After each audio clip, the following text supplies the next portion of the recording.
से महाराज कहते हैं कि हे राजा परीक्षित,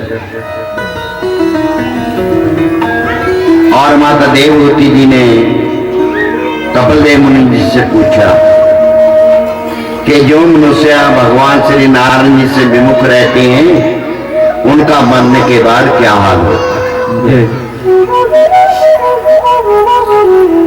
ये मुझे सुनाने की कृपा कीजिए। कपिलदेव जी बोले कि माता, संसारी मनुष्य परिवार, घर, धन आदि माया जाल में पड़कर अपनी आयु को व्यर्थ नष्ट कर देता है। युवा वास्तव में मनुष्य जिन व्यक्तियों का पालन पोषण करता है वही व्यक्ति वृद्धावस्था में उससे कष्ट पहुंचाते हैं। अब मैं तुमसे मनुष्य की उत्पत्ति, जन्म और मरण का हाल कहता हूं, सुनो। भगवान श्री राम जी की कृपा से जब क्या है जीव मां के गर्भ में आता है तो 5वें दिन उसमें पानी के समान बुलबुला उठता है। 10वें दिन उसकी बेर के समान गांठ बन जाती है। 15वें दिन वह एक मांस के पिंड में बदल जाता है, लंबी हो जाती है, गोल हो जाती है। एक मास में उसमें हाथ, पांव, मस्तक के चिन्ह बनने आरंभ हो जाते हैं। दूसरे मास में उंगलियां बनती हैं और तीसरे मास में चमड़ा और हड्डी का निर्माण होता है। चौथे मास में शरीर में रोई, आंख, कान आदि इंद्रियों का आकार बन जाता है और भगवान आनंद जी की कृपा से 5वें मास में उसमें जीव आत्मा का प्रवेश हो जाता है। बड़ी वृंदावन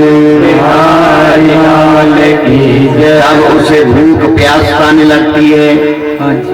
6ठे मास में उसका मस्तक नीचे और पैर ऊपर हो जाते हैं। उस अवस्था में उसका हृदय बहुत घबराता है। 7वें महीने में उसे अपने पिछले कई जन्मों की याद होती है। 8वें महीने तो 100 जन्मों तक की याद होती है। उस समय उन्हें ज्ञान प्राप्त होता है। अपने हृदय में विचार करके पछताने लगता है कि मैंने पिछले जन्म में ऐसे ऐसे कर्म करके ऐसा दुख पाया। और भगवान आनंद के चरणों में विनती करता है कि हे प्रभु, मैंने पिछले जन्म में संसारी सुख, स्त्री, पुत्र आदि के मोह में पड़कर अपना ज्ञान नष्ट कर दिया।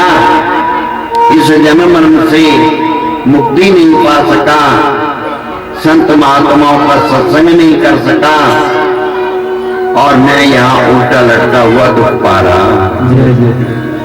कृपा करके मुझे इस नरक कुंड से बाहर निकाल दीजिए। मैं आपके तन मन से सेवा करता रहूंगा। ये प्रार्थना की है गर्भ के अंदर उस जीव ने। मेरे पे कृपा कीजिए कि ये ज्ञान मुझे किसी प्रकार ना भूले। संसार में पहुंचकर ऐसा कार्य करूं जिसके द्वारा इस जन्म मरण से मैं सदा मुक्त हो जाऊं। हे माता, जब 9वां अथवा 10वां मास आता है तब वायु का वेग से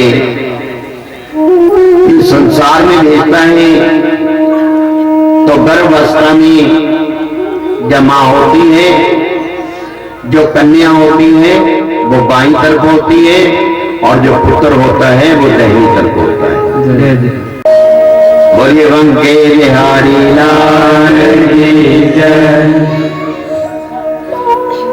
ऊख में रहता है, जिस समय में पृथ्वी पर आता है तो रोता है। भगवान की माया से अपने पूर्व जो जन्म थे वो याद जो थे यहाँ आकर के फिर भूल जाता है। और फिर बाल्यावस्था में भूख सताती है, प्यास लगती है तो बोल नहीं सकता रोने की सिवाय। बिछौने पर बड़ा बड़ा मलमूत्र करता है, कोई उसे उठा नहीं, कोई उठाता नहीं, उसमें पड़ा रहकर कष्ट पाता रहता है। फिर माता पिता मल मूत्र आदि धोकर उसे गोद में उठा लेते हैं। जब वे 5 वर्ष का होता है माता पिता उसे पढ़ने के लिए गुरु को सौंप देते हैं। वहां भी मारपीट बहुत होती है, इच्छा अनुसार खेल नहीं सकता। 16 वर्ष की अवस्था होने पर वह क्या जवान हो जाता है, अच्छे अच्छे वस्त्र भूषण पहनता है, काम क्रोध मोह आदि में पड़कर किसी दूसरे को अपने समान नहीं समझता। यदि गरीब हुआ तो दूसरे को सुंदर वस्त्र पहने देखकर ईर्ष्या करता है। फिर उसकी शादी हो जाती है, घर में स्त्री आ जाने पर खाने पीने की चिंता में पड़ जाता है, दिन रात उसी चिंता में रहकर अपने जीवन को व्यर्थ गुआ देता है। जिस मनुष्य ने पूर्व जन्म में दान धर्म आदि शुभ कर्म किए होते हैं वह अधिक दरिद्री होकर दान किए होते हैं, उसका तो जीवन बहुत अच्छा बीत जाता है। और जिसने पूर्व जन्म में न दान किया है, न धर्म किया है, न शुभ कर्म किया है, वो बहुत ही दरिद्री होता है। पेट भरने की चिंता में हाथों पैर दुखी रहता है, पेट भर तो भोजन भी नहीं मिलता। बोलिए श्री वृंदावन बिहारी लाल की जय। जब पिता पुत्र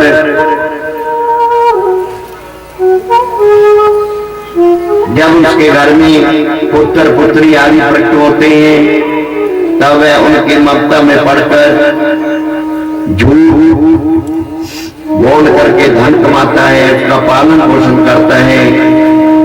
युवावस्था बीत जाती है, वृद्धावस्था आती है, तब मनुष्य को आंखों से कम दिखाई देता है, कानों को कम सुनाई देता है। उस समय धन कमाने की शक्ति भी नष्ट हो जाती है। तब वह अपने घर में पड़ा हुआ लंबी लंबी सांस लेता है, पछताता है, विचार करता है अपनी संतान का पालन पोषण कैसे करूंगा, तो ऐसे उसका जीवन बीत जाता है।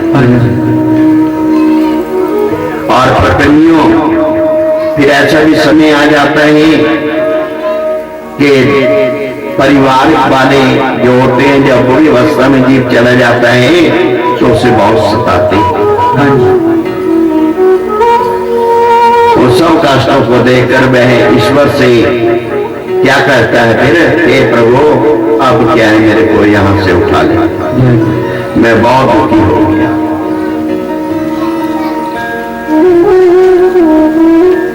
तो पत्नियों फिर आंखों से आंखें गिरने लगती हैं। जिस समय यमदूत भयानक रूप धारण करके उसे डराते हैं, धमकाते हैं, संसार को जब वो छोड़ करके जाता है उनके भय के मारे उसका मल मूत्र निकल जाता है। यमदूत उसके अतिरिक्त अनन्य किसी को दिखाई नहीं देते। परिवार वाले लोग दिखावे के लिए झूठी प्रीति देखकर रोने लगते हैं। उस समय रोने पीटने के कारण यमदूत उसे और अधिक दुख देते हैं। इस समय श्री हरि का कथा कीर्तन सुनाना और गंगा जल तुलसी सालग्राम का चरणामृत उसके मुख में डालना, साधु वैष्णव की चरण रज को उसके शरीर पर लगाना चाहिए, परंतु ऐसा कोई नहीं करता।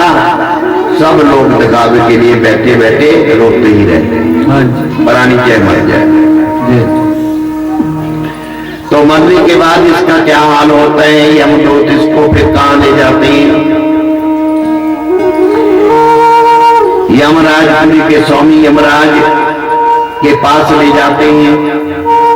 यमपुरी इस मृत लोक से 99,000 योजन की दूरी पर है। रास्ते में जब जीव को भूख प्यास लगती है तब अपने किए हुए पापों का स्मरण करके वह पछताता है। रास्ते में जो पृथ्वी है वो अग्नि के समान पृथ्वी में जलती है। उस पृथ्वी के ऊपर नंगे पांव, नंगे शरीर और नंगे सिर चलने के कारण वह व्याकुल हो जाता है और विश्राम लेना चाहता है। रास्ते में अंधकार होने के कारण कि वह टिक नहीं सकता। तो उस समय यम के दूत उसे अपने मुंडों से मारते हैं, एक क्षण को भी विश्राम नहीं देने। संसार में कुकर्म करने वालों को राजाओं द्वारा दंड दिया जाता है, उस प्रकार पाप करने वाला व्यक्ति यमपुरी में पहुंचकर अपने पापों का दंड प्राप्त करता है। श्री भगवान राम जी की माया से प्रेरित वो अपने उस अंगुष्ठ प्रमाण शरीर को भी अपना मृत लोक जैसा शरीर समझता है। परिवार वालों और सेवकों को बार बार याद करता है, पीछे फिर फिर करके देखता है कोई मेरी सहायता करे, पर उसकी सहायता के लिए वहां कोई नहीं जाता। बहुत पछताता है। फिर यमराज का आदेश सुन करके चित्रगुप्त उसके कर्मों का लेखा जोखा देखते हैं। जिस प्राणी के लिए जितने समय तक जिस नरक में रखकर दंड देना होता है, उसे उसी नरक में भेजकर समय पूरा होने पर उसे वहां से निकालकर भूत प्रेत आदि अपवित्र योनि में जन्म लेना पड़ता है। सदा रोगी रहता है, एक क्षण भी उसे सुख नहीं मिलता। 84 लाख योनि में चक्कर काटने के बाद प्रेमियों फिर भगवान की कृपा से यह मानुष की देही मिलती है। इस प्रकार ये माता, ये मनुष्य योनि प्राप्त होना अत्यंत ही दुर्लभ है। अब हमारे को ये मानुष जन्म प्रेमियों मिला है, अगर हमने ये संसार की निंदा चुगली में, संसार की बातों में, ईर्ष्या में, काम क्रोध में व्यतीत कर दिया तो क्या होगा प्रेमियों, फिर हमारे को लाख 84 का घेर पड़ जाएगा, लाख 84 का चक्कर पड़ जाएगा और फिर ये मानव जन्म मिलना बड़ा मुश्किल है। तो मेरी प्रार्थना है कि आप इन हाथों से काम भी सात्विक करते रहिए और मन भगवान के चरणों में जुड़ा रहे, सात्विक कर्म करते रहना, जिससे हमारा जीवन बने। बोलिए श्री वृंदावन बिहारी लाल की जय, जय राधे श्याम।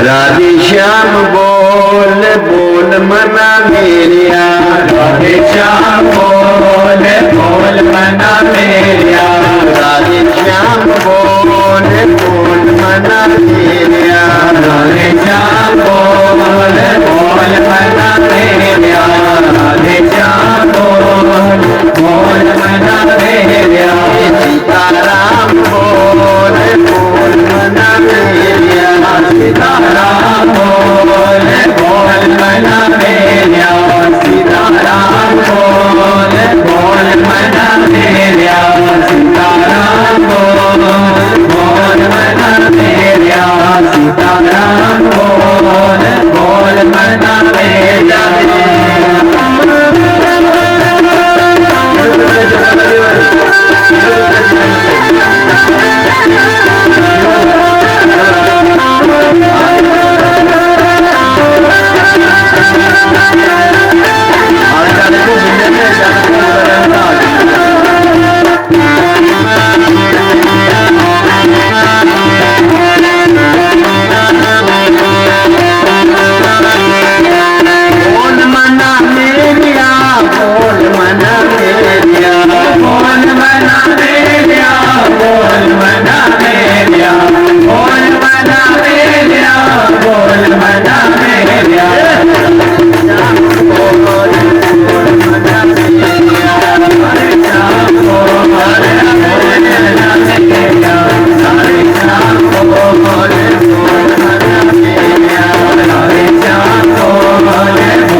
पाया नाम, जन्म का पाया नाम, जन्म का पाया नाम। सतगुर तैनू ले मनिया, सतगुर तैनू ले मनिया, सतगुर तैनू ले मनिया। कदे भी तेरा पाया श्याम बोल बोल मना मेरा, श्याम बोल बोल मना मेरा, श्याम बोल बोल मना मेरा।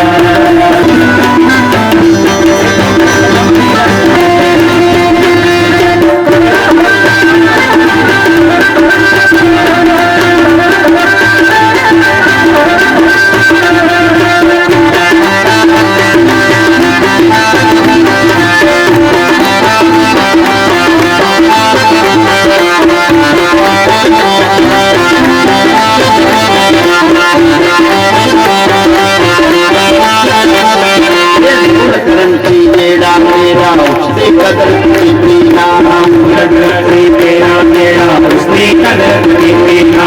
मूल करंसी जेड़ा मेरा उसकी कदर की पीना, मूल करंसी तेरा तेरा उसकी कदर की पीना। मूल करंसी तेरा तेरा उसकी कदर की पीना। मूल करंसी तेरा तेरा उसकी कदर की पीना। मूल करंसी जेड़ा तेरा उसकी कदर की पीना, मूल करंसी तेरा तेरा उसकी कदर की पीना। दुनिया दे फस के बंदिया, दुनिया दे विच फस के बंदिया, दुनिया दे विच फस के बंदिया। अपना आप तू भूल गया, हरे श्याम बोल बोल मना मेरा, हरे श्याम बोल बोल मना मेरा, हरे श्याम बोल बोल मना मेरा। राधे राधे।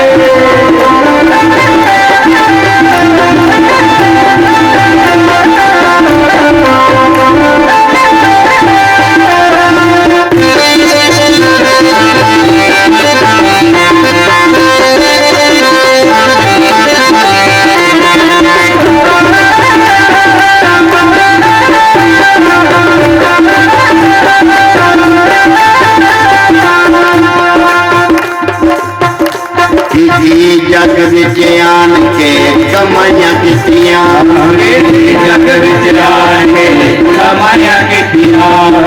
परवान बुला के लापरवाहियां कीतियां, बेपरवान बुला के लापरवाहियां कीतियां।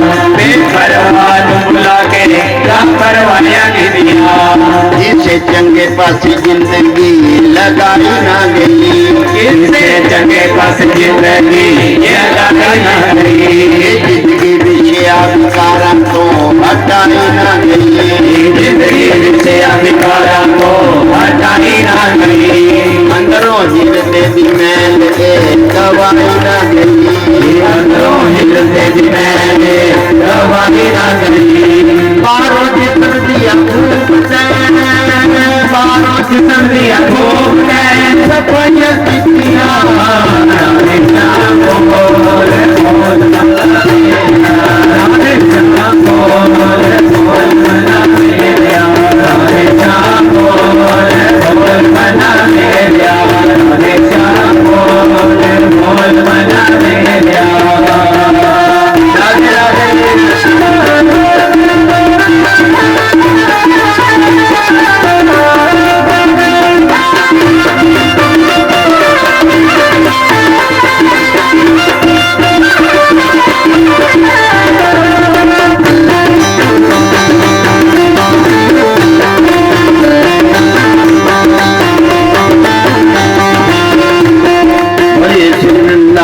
हरि लाल की जय, हर हर महादेव। जिस सुखदेव महाराज कहते हैं कि एक दिन ब्रह्मा जी की सभा में सब देवता लोग बैठे हुए हैं, तो सभा में उस समय वहां दक्ष प्रजापति जी आए। सब ने उठ करके बड़ा सम्मान किया। लेकिन भगवान शिव ने उस समय जो भगवान आनंद के ध्यान में नेत्र बंद किए बैठे थे, उन्हें यही पता नहीं है कि दक्ष प्रजापति जी आए हुए मेरे सौरा साहब जी उठ के समान नहीं किया। बस भगवान शिव के ऐसे अभद्र व्यवहार को देख करके प्रजापति को बड़ा क्रोध आता। बोले वृंदावन जिन्हें मन में बड़े आई फंस गई ना, वो फेल हो जाए। चाहे तुम मेरे पर ले लो, ये किसी चेले ने मत्था टेके पैर में इन्हें मत्था ही नहीं टेकिया। ये अहंकार है, ये अहंकार जीवन में डोब देता। राजा प्रजापति दक्ष के अंदर भी अहंकार था, मैं सब देते ना और मेरा ये जवाई सबने मेरा आदर सत्कार किया और इन्हें आदर सत्कार किया। बड़ा क्रोधमान लोग इसको झूठ बोलते हैं, ये शिव है, विवेकशील है, तपस्वी है, सत्यवान।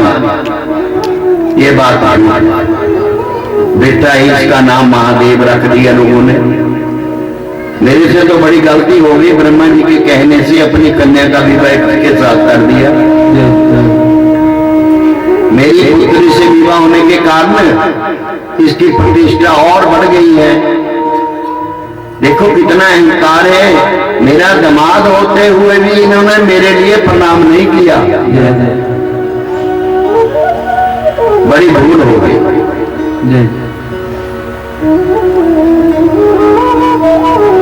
अपनी कन्या इनको दिया गया। ये तो ये कार्य बन गया, किसी शूद्र को कोई व्यक्ति वेद की शिक्षा दे दे, ऐसे ऐसे वचन कह रहा है। दक्ष प्रजापति ने उसी समय सभा में खड़े होकर के ब्रह्मा आदि देवताओं के सामने, ऋषि मुनियों के सामने महादेव जी को शाप दिया कि आज से किसी भी यज्ञ में इन्हें भाग न मिले। दक्ष प्रजापति का शाप सुनकर शंकर जी ने कुछ भी उत्तर नहीं दिया, वो तो है ही बोलेगा। उसी प्रकार श्री नारायण भगवान के ध्यान में बैठे रहे। जब दक्ष प्रजापति शाप देकर अपने घर को चले, उसी समय नंदीगण ने अपने मन में सोचा कि हमारे भोलेनाथ महादेव जी को इस ब्राह्मण ने बिना बचाले श्राप दे दिया।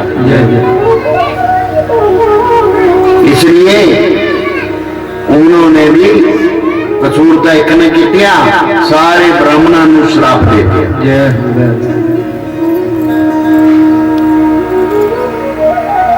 कि जब वृद्धावस्था में ब्राह्मण जाएंगे तो क्या होगा, वेद पुराण पढ़ने पर भी वृद्धावस्था में विचारहीन हो जाएंगे।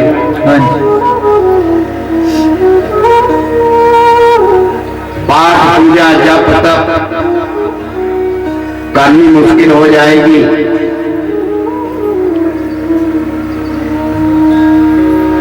चाहे कोई भी उनको प्रणाम कर देगा, उन्हीं को वरदान देते रहेंगे, चाहे बुरा हो ना हो। बड़ी पंखे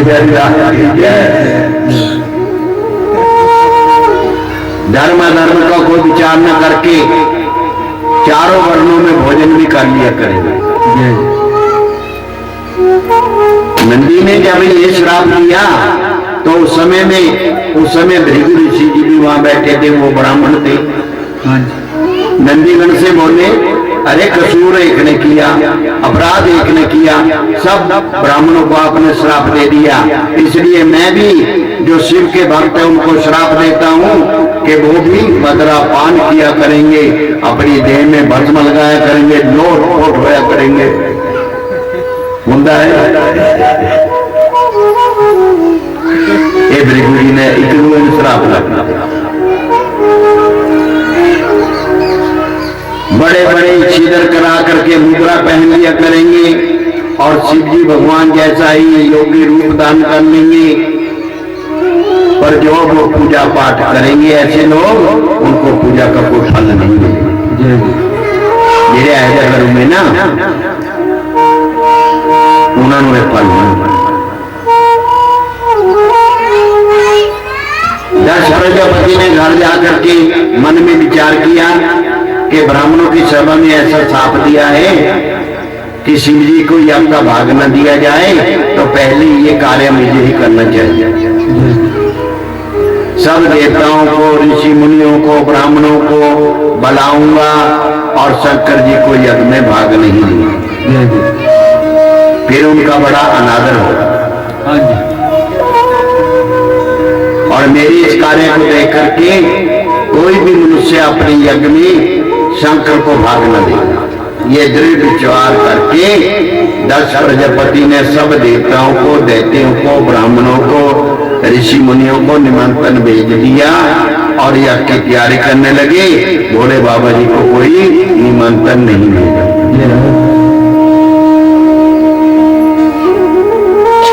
और उस यज्ञ में सब चले गए, लेकिन भगवान विष्णु जी और ब्रह्मा जी उस यज्ञ में नहीं गए। क्यों नहीं? ਲੈ ਚੱਲ ਇਹ ਐਂ ਭਾਈ ਉਹ ਕਹਿੰਦੇ ਜਿਹੜਾ ਅਟੈਕ ਪੈਂਦਾ ਨਾ ਬੰਦੇ ਨੂੰ ਐਂ ਹੀ ਪੈਂਦਾ ਬਾਬਾ ਜੀ ਐ ਹੁੰਦਾ ਚੁੱਪ ਕਰਕੇ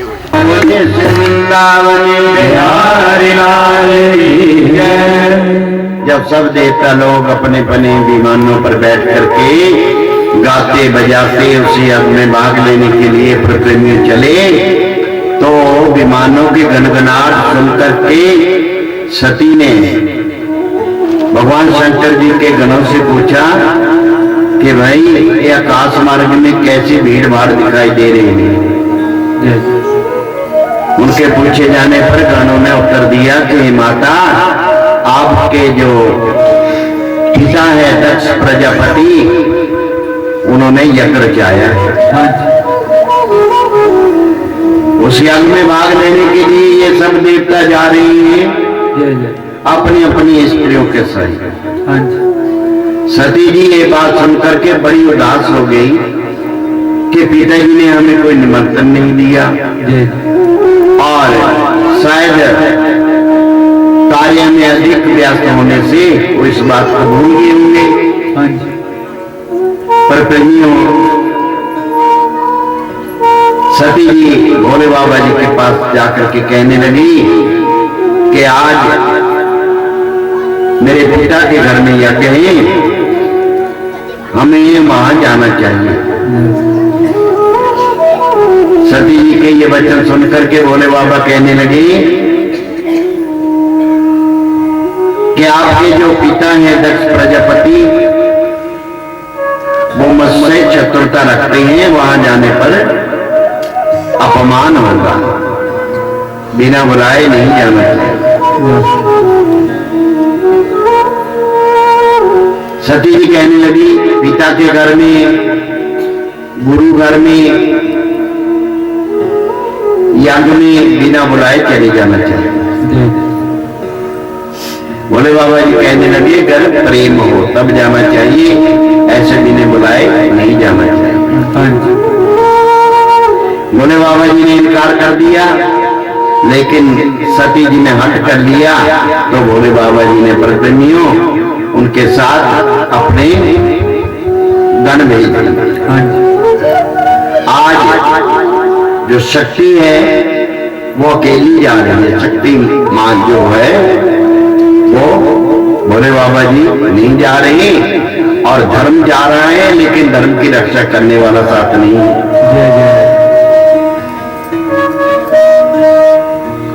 और जब कहे प्रभु की ये हरी इच्छा जानकर ही सती जी से कहा कि जो तुम्हारी इच्छा हो वही कीजिए। शिव जी के मना करने पर भी जब हट करके सती जी अपने पिता के यहाँ चलने को तैयार हुई, ये कारण क्या था? ये बनना ही, क्योंकि त्रेता युग में जब भगवान प्रभु राम जी अपनी लीला कर रहे थे, तो भोले बाबा सती जी के साथ वहां से जब निकल रहे थे, तो प्रभु राम जी लक्ष्मण जी सहित सीता माता की खोज में वन में भटक रहे। तो मन ही मन भोले बाबा जी ने अपने इष्ट आराध्या को प्रणाम किया। सती जी ने देख लिया कि आप किसको प्रणाम कर रही हैं। कहते ये मेरे प्रभु है, मेरे ईश्वर है। हाँ जी। ये सीताराम। कहती आपके इष्ट हैं, एक स्त्री के वियोग में ये वनों में घूम रहे हैं, ये नहीं हो सकते, मन को विश्वास नहीं है। कहते मैं दर्शन करके आऊं। बोले बाबा कहने लगे चले आओ। तो वहां क्षण किया सती जी ने, सीता जी का रूप धारण कर लिया। पर प्रेमियों उस रास्ते में खड़ी हो गई सीता जी का रूप बनाकर। प्रभु राम जी जब पास में आए तो मुस्कुराने लगे।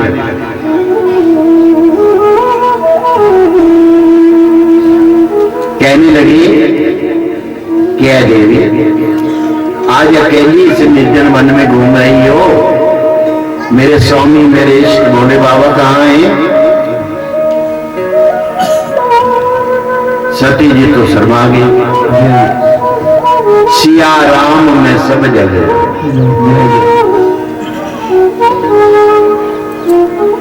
जिस तरफ देखती है तो प्रभु राम जी माता सीता जी के साथ विराजमान है। चारों तरफ देखती है,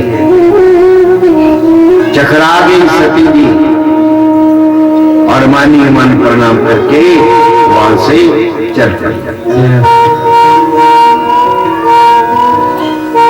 भोले बाबा जी ने पूछा कि आपने मेरे प्रभु के दर्शन कर लिए? कहते बहुत सुंदर है, बीच वाली बात नहीं बतलाई, बहुत ही सुंदर है आपके भगवान। कहते आपने कोई छल तो नहीं किया? कहती जी मैं क्यों करूंगी, आपके प्रभु के साथ चल, मेरे भी प्रभु है। भोले बाबा जी ने ध्यान में जब देखा कि इन्होंने माता सीता जी का रूप धारण किया, तो उसी समय मन से ही सती जी को त्याग दिया।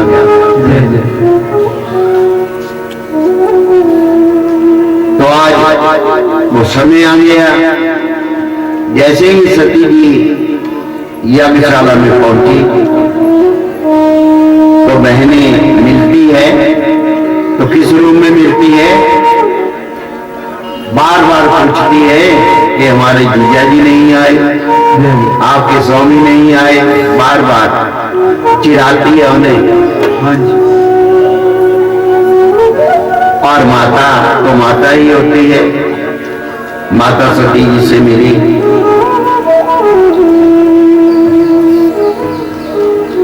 तो प्रेमियों जैसे ही राजा दक्ष ने सती जी को देखा तो ऐसे ऐसे शब्द भगवान शिव के प्रति कहे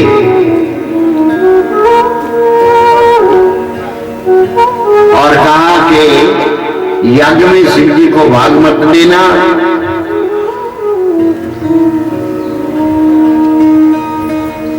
और इन वचनों को सुनकर के यज्ञ मंडप में सती जी उठकर खड़ी हो गई, अपने पिता को सुना करके कहने लगी कि आप शिव जी की महिमा को नहीं जानते। समस्त देवताओं के भी देवता है वो महादेव है, किसी से वो बैर भाव नहीं रखते, समस्त गुणों के निधान है। आपने उनके भयंकर रूप को तो देखा है, किंतु उनके गुणों को नहीं पहचाना। सनकादि नारद आदि मेरे स्वामी के चरणों का समर्पण अपने हृदय में करते हैं, आप उनके बराबरी नहीं कर सकते। त्रिलोकी में वो सबसे श्रेष्ठ है। तुम मेरे जन्मदाता हो, इसलिए मैं तुमसे कुछ कह नहीं सकती, परंतु अपने शरीर को जो तुम्हारे द्वारा उत्पन्न हुआ है क्रोध करके त्याग होती, जिसे तुम्हारे साथ मेरे स्वामी महादेव जी का कोई संबंध नहीं रहेगा और उनसे वैर करने का फल तेरे को स्वयं ही भोगना पड़ेगा। ये बात कहने के बाद सती जी ने उत्तर दिशा की तरफ मुंह करके योगाभ्यास द्वारा प्रतिनियों अग्नि प्रकट करके अपना शरीर भस्म कर दिया। जब शिव गणों ने सती की यह दशा देखी तो वहां जितने भी उपस्थित जन थे मारने के लिए अस्त्र शस्त्र उतारी। उन्होंने शिव जी के गणों के मन की ये बात जानकर के भृगु ईश्वर जी ने उन सब की रक्षा के लिए कुछ मंत्रों का उच्चारण किया और अग्नि कुंड में आहुति दी। आहुति के बाद सब लोग अग्नि की मुख में डाल जब प्रकट हुए उन्होंने प्रकट होकर के शिव गणों को वहां यज्ञशाला से बाहर कर दिया। सती जी ने जब अपना शरीर त्यागा भगवान शिव के गणों को जब यज्ञशाला से बाहर कर दिया तो नारद जी भगवान शिव के पास कैलाश पर्वत पर पहुंचे। नारद मुनि को आया देखकर भगवान शिव ने दंडवत प्रणाम करके उनके आने का कारण पूछा। नारद जी बोले, प्रभु आज दक्ष प्रजापति के यज्ञ में सती जी ने अपना देह त्याग दिया है और भृगु ऋषि के मंत्रों से उत्पन्न 3 वीरों ने आपके गणों को भी यज्ञशाला से बाहर निकाल दिया, उन्हें अपमानित किया। भोले बाबा जी ने पटरी में जब ये बात सुनी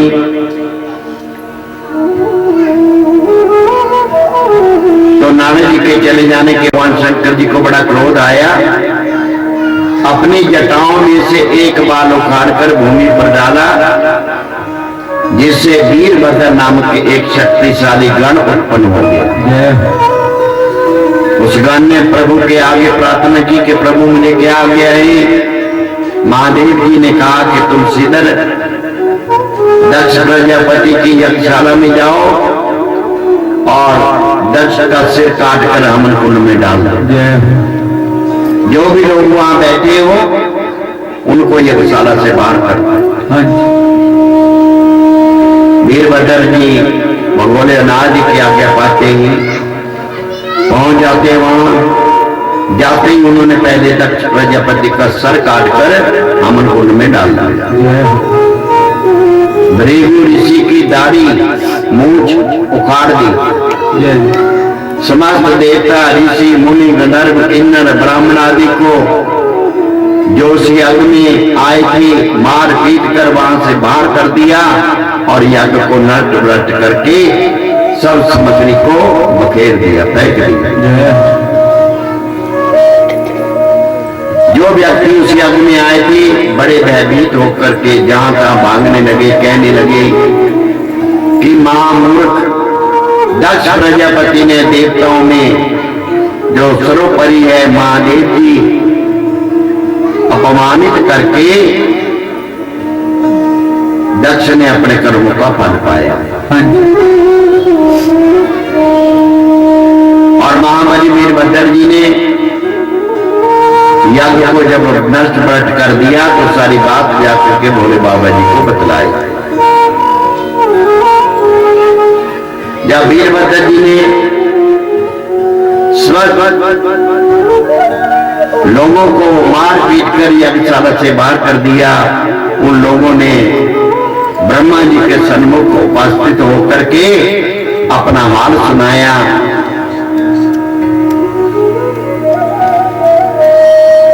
तो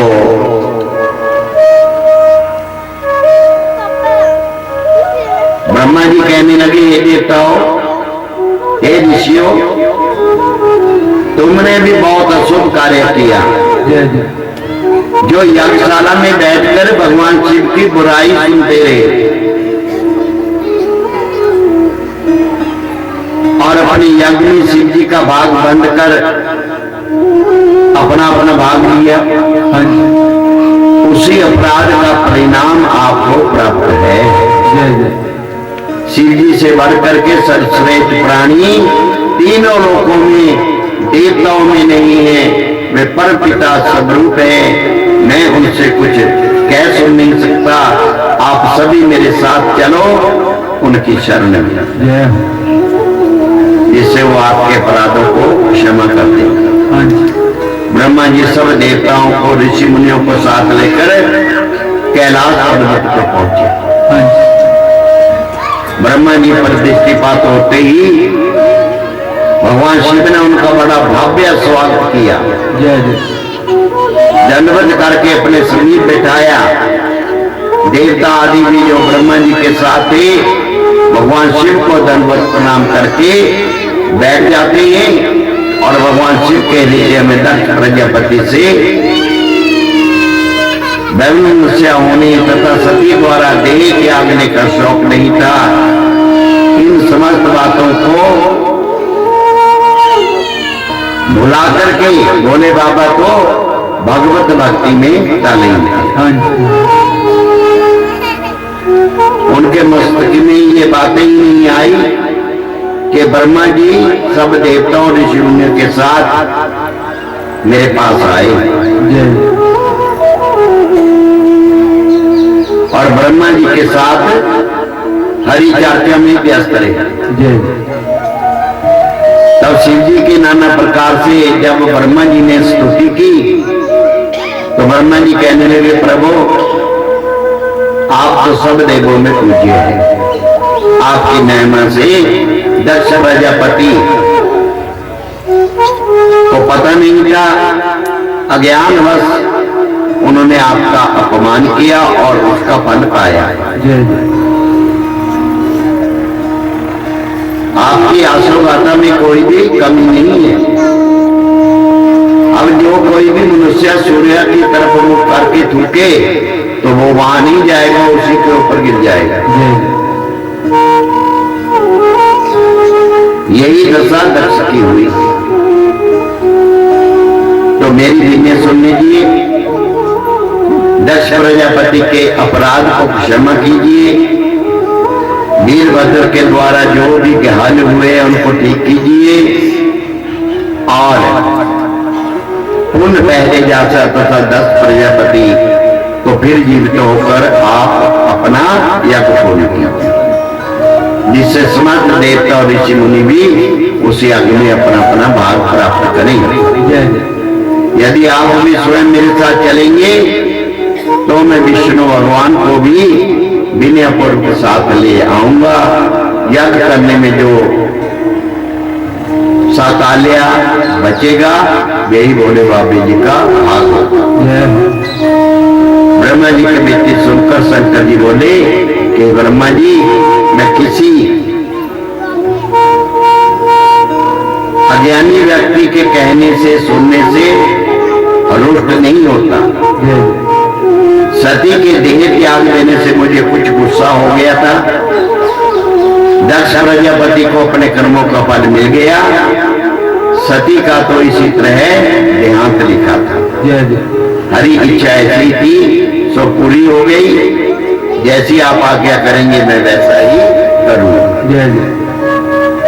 ब्रह्मा जी के बहुत आग्रह करने पर समस्त देवता ऋषि मुनियों को साथ लेकर के दक्ष प्रजापति के यज्ञ में पहुंचे और जो देवता वीरभद्र से भयभीत होकर जहां तहां भागे थे सभी शंकर जी का आना सुनकर यज्ञशाला में आ जाते।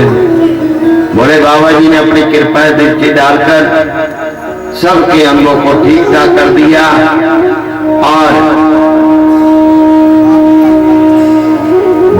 बकरे की दाढ़ी ला करके भृगु जी के लगा दी और वही जम गई। तब ब्रह्मा जी ने महादेव जी से विनय किया कि दक्ष प्रजापति का मृतिक शरीर तो पड़ा है, आप उसको भी जीवन दान दीजिए। भगवान शिव जी ने कहा कि हे ब्रह्मा जी, वीरभद्र ने दक्ष के सिर को तो काट करके हवन कुंड में डाल दिया, वे तो जल चुका है, वो तो फिर बन नहीं सकता। आप कहें तो यज्ञ बलि के बकरे का सिर काटकर उसे दक्ष के दर पर रखकर फिर इसको पुनः सजीव कर दो। ब्रह्मा जी ने कहा कि मारा कर दी। तो उसी समय दक्ष प्रजापति के धड़ पर बकरे का शीश रखकर उसे फिर दीप्त कर दिया। और ये शंकर भगवान की जय। दक्ष प्रजापति ने पुण्य जीवित होकर के शंकर जी को देखा तो हाथ जोड़ करके दंडवत प्रणाम किया और भगवान की बहुत स्तुति की। आपने मुझ अज्ञानी के अपराध को क्षमा कर दिया, अपनी विशाल प्रभुता का चमत्कार दिखाया। हे प्रभु, आप मेरे पे कृपा कीजिए।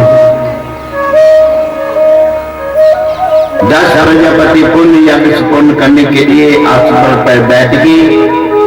ब्रह्मा विष्णु शिव जी ने समस्त देवताओं ऋषि मुनियों समेत शास्त्र के अनुसार यज्ञ को संपूर्ण कराया।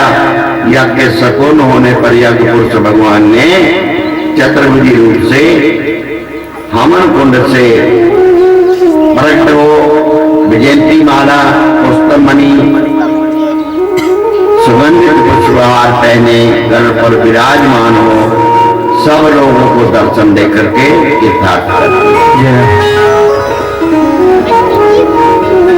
उनके देखती यज्ञशाला में जितने भी छोटे बड़े लोग बैठे थे सब ने खड़े होकर के यज्ञशाला में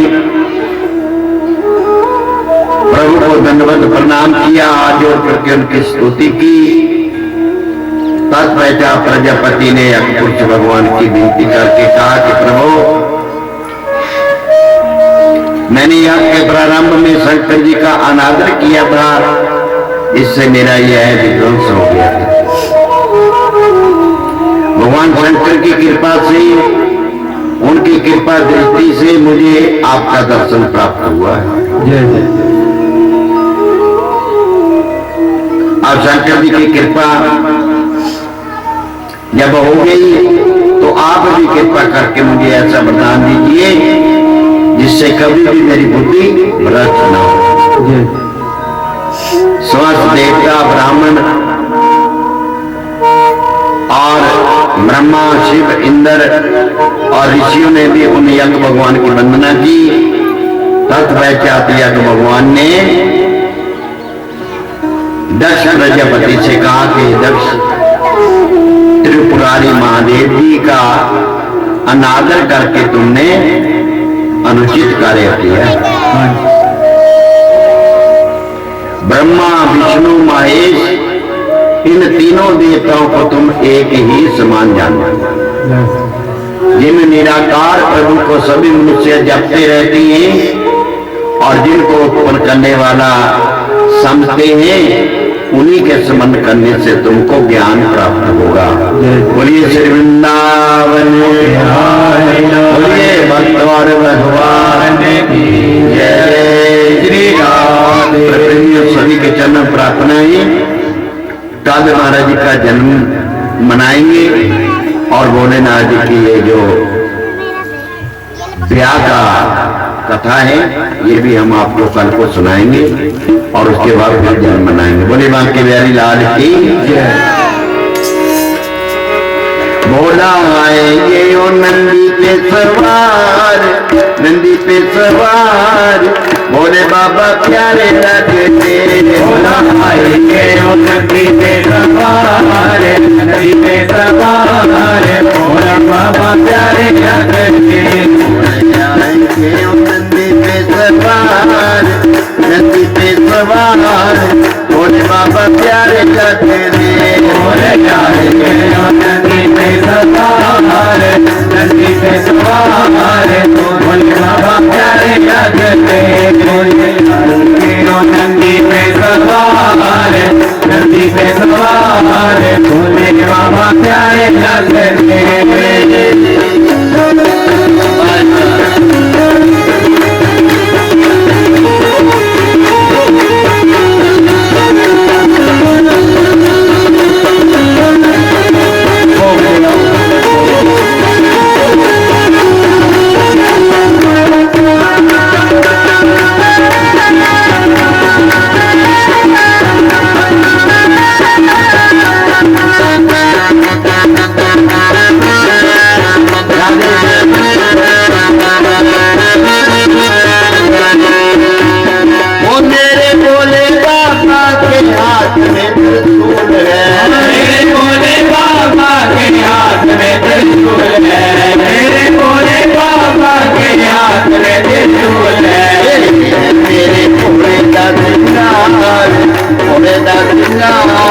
भोले बाबा प्यारे लगते भोले नंदी पे सवार नंदी पे सवार भोले बाबा प्यारे लगते भोले आई के नंदी पे सवार नंदी पे सवार भोले बाबा प्यारे लगते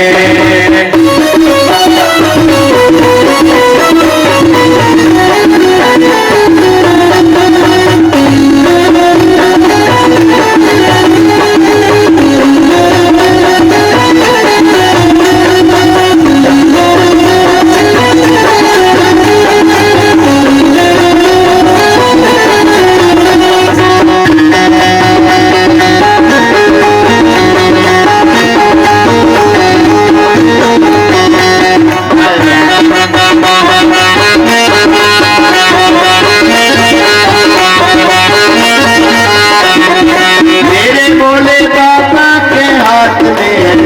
बाबा प्यारे लगते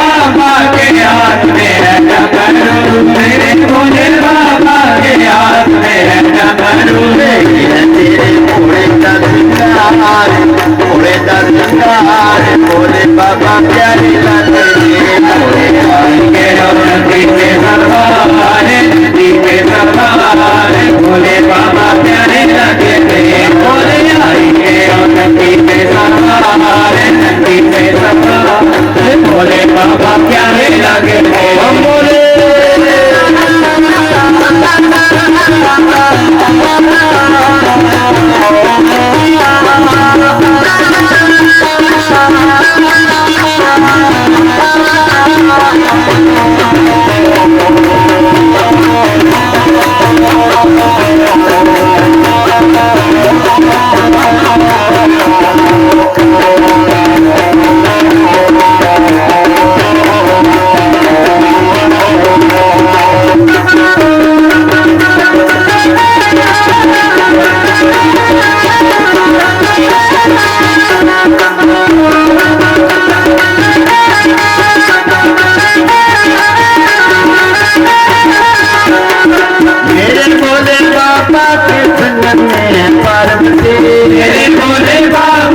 सवार नंदी पे सवार भोले बाबा प्यारे लगते भोले आई के नंदी पे सवार नंदी पे सवार भोले बाबा प्यारे लगते हम बोले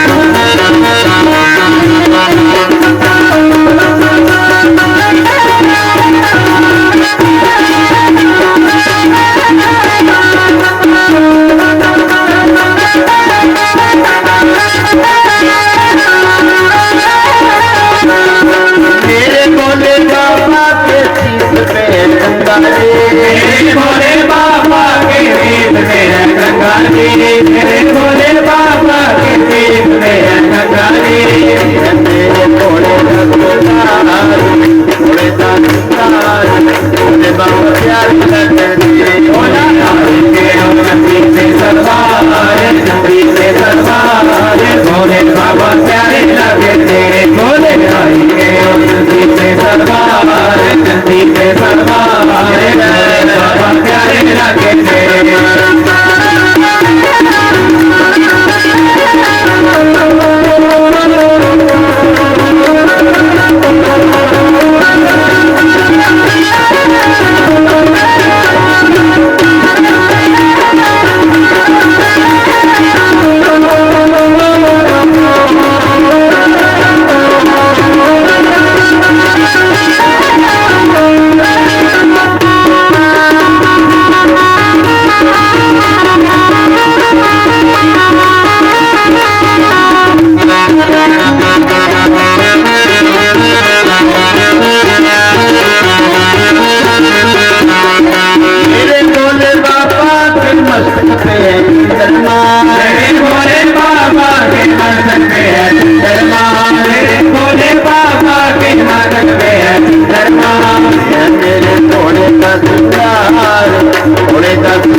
भोले बाबा प्यारे लगते।